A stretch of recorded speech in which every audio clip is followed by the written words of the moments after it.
papunta tayong north tapos nagutom.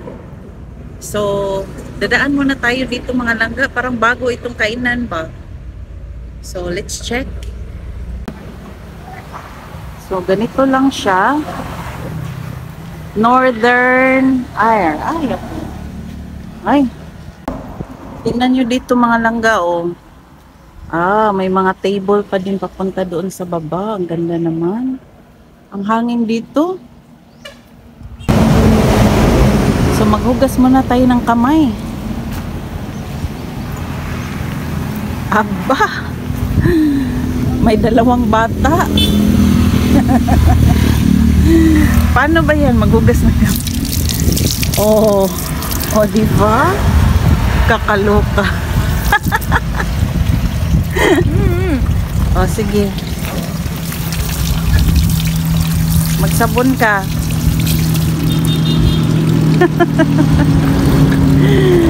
Ay, ito yun, no? Ito yung pangalan.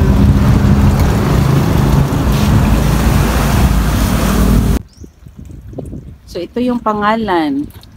Northern Air. Yes. Overlooking siya mga langga, oh.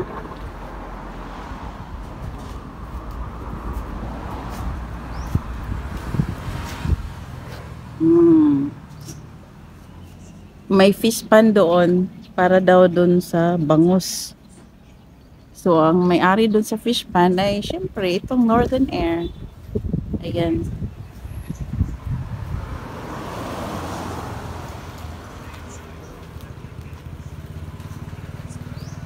Tapos na pala kumain yung isa.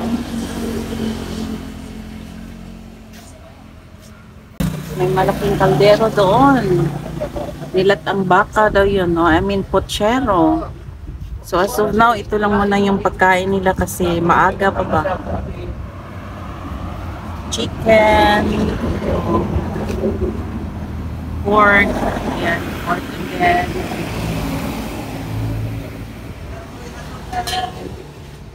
Yan. Ayoko yung mamantika. Ay, may bago silang chicken. Yung tinula ko kasi, yung tinula pala nila, naubos na, oh. Sabaw na lang.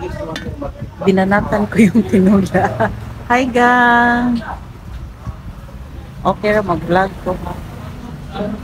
So, ganito lang siya dito. Baka doon yung kusina nila. Yeah, tingnan natin. Kitchen nila, hi. So, ganito lang mga langga.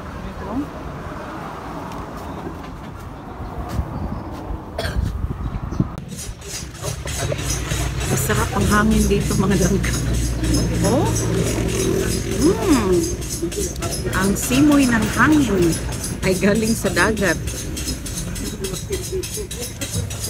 So maganda dito habang kumakain ka, napaka-fresh ng hangin. Galing talaga sa dagat, oh. May buko pa. Baka gusto niya ng buko. May aakyat. Ako, willing akong umakyat. Willing akong aakyat. My goodness. Yan. Ganda naman. Galing naman, no, ng idea ng may-ari nito. So, along the road lang talaga siya dito, mga langga. So, makikita nyo yan, oh, highway na yan, oh. Yan. So, along the road lang siya. Wow, ang ganda naman ng, ng idea ng may-ari sa lupa na to ba, no?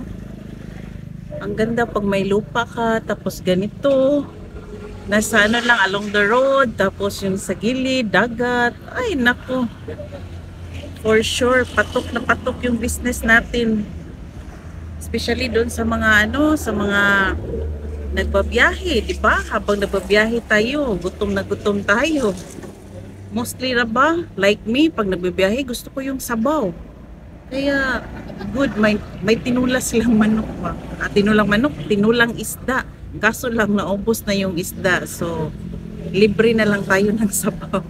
Sabaw ng isda. Tsaka napaka-fresh. Kasi alam, malalaman mo yung fresh yung isda ba? Kasi iba yung lasa ng sabaw. Yung manamis-namis, yan. Yun ang lasa mga langga. Tapos maanghang. Agoy, sarap. So, at least, na okay na yung dinemand ng tiyan ko na sabi niya kanina habang nagta-travel, sige na, higop ka ng sabaw. Gusto ko ng sabaw. Kakatawa naman tong tiyan ko, no? Demanding. Naghahanap talaga specific. Sabi niya, sabaw, sabaw. Totoo nga. Yun ang demand ng tiyan ko. Sabaw, sabaw daw. Kaya ito. Oh, ganyan lang siya mga langga, oh. Tapos highway, oh, di ba?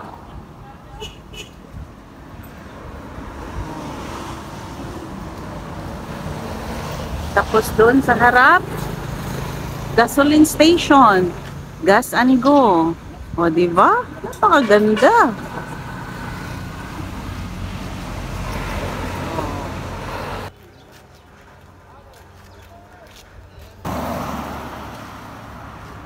O, ayan.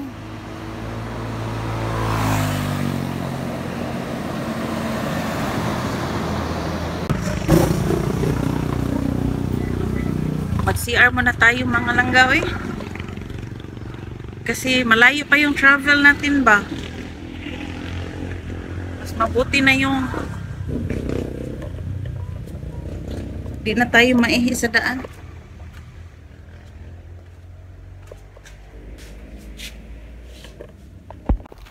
So ganito yun sa baba nila mga langga. Oh, bumaba talaga ako. Oh. Tingnan natin para makita natin ba. Ay my gosh. Uy, kakatakot bumaba kasi yung mga graba. Ay, parang ayoko nang bumaba mga langga. Uy. So yan, no? Yan. Diyan yan sa taas. Diyan kami kumain. At ngayon, akyat na tayo mga langga. Uy. Uy, ginoo ko. Akyat na tayo. Wala pa namang hagdan. Tingnan nyo yun, no? Ganyan lang, graba. Parang slidey pag umakyat ka ba. Ah, nakalimutan ko may stairs pala dito.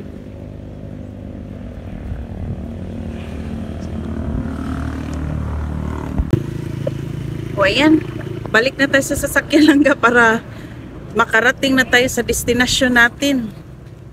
So either Medellin or Daan Bantayan. Hindi ko pa alam.